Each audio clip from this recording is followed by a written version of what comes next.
Bonjour à tous, dans cette vidéo nous allons lister l'ensemble du matériel soumis à vérification qu'on peut retrouver sur un chantier typique de travaux publics.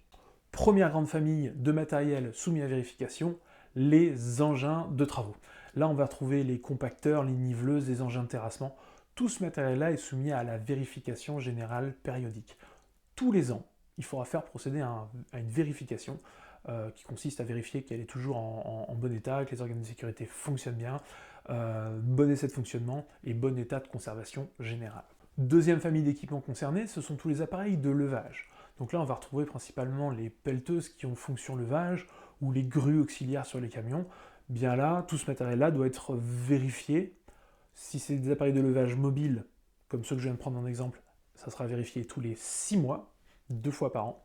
Et là, la vérification, encore une fois, consiste à vérifier le bon fonctionnement, les organes de sécurité, mais également à faire un essai en charge, et notamment un essai de déclenchement des organes de sécurité. Toujours pour rester dans le domaine du levage, il va falloir également faire vérifier tous ces accessoires de levage.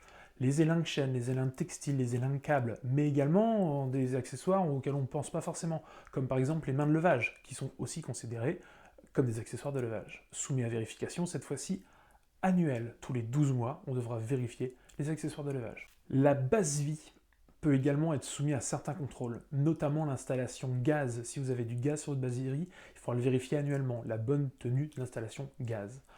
On va également vérifier l'électricité. Là, attention, à partir du moment où vous vous branchez sur un chantier, vous venez de créer une installation électrique temporaire de chantier, même si vous n'avez fait que démarrer le groupe électrogène.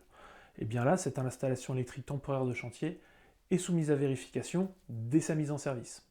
Et ensuite, vérification annuelle, pour les chantiers de très longue durée. On va parler maintenant des moyens de secours. En premier lieu, vos extincteurs devront être vérifiés annuellement. Les extincteurs qu'il y a dans le fourgon, également dans la base vie, mais pensez également à ceux qu'il peut y avoir sur les engins. On va également penser à faire la vérification de la trousse de secours. Bien que celle-ci ne soit pas à vérifier obligatoirement annuellement d'après les réglementations, on sait qu'il y a certains produits périssables. Et en plus, bien, au fur et à mesure des petits bobos, on vient la vider, la trousse de secours. Donc, une vérification annuelle pour vérifier que les produits ne sont pas périmés et faire le réassort paraît nécessaire. Prochaine famille de matériel à vérifier, les compresseurs. Si vous utilisez des compresseurs d'air sur vos chantiers, bien ceux-ci sont soumis à vérification périodique. En fonction de leur volume, de leur pression, eh bien, il va y avoir une périodicité qui va être différente pour la réépreuve qu'il faudra faire, mais dans tous les cas, vous devez avoir un suivi rigoureux de vos équipements avec couve sous pression. Pour terminer, je vais vous parler de tous les autres petits matériels, comme les échelles, les éléments de blindage, les tronçonneuses, les scies à sol. Tous ces équipements à risque ne sont pas, à proprement parler, soumis à vérification périodique. En tout cas, il n'y a pas de périodicité réglementaire, mais il est de bon ton de procéder régulièrement à une vérification pour contrôler qu'ils sont toujours en bon état de fonctionnement et puissent assurer la sécurité des travailleurs qui les utilisent. Je vous souhaite une bonne fin de journée, à bientôt.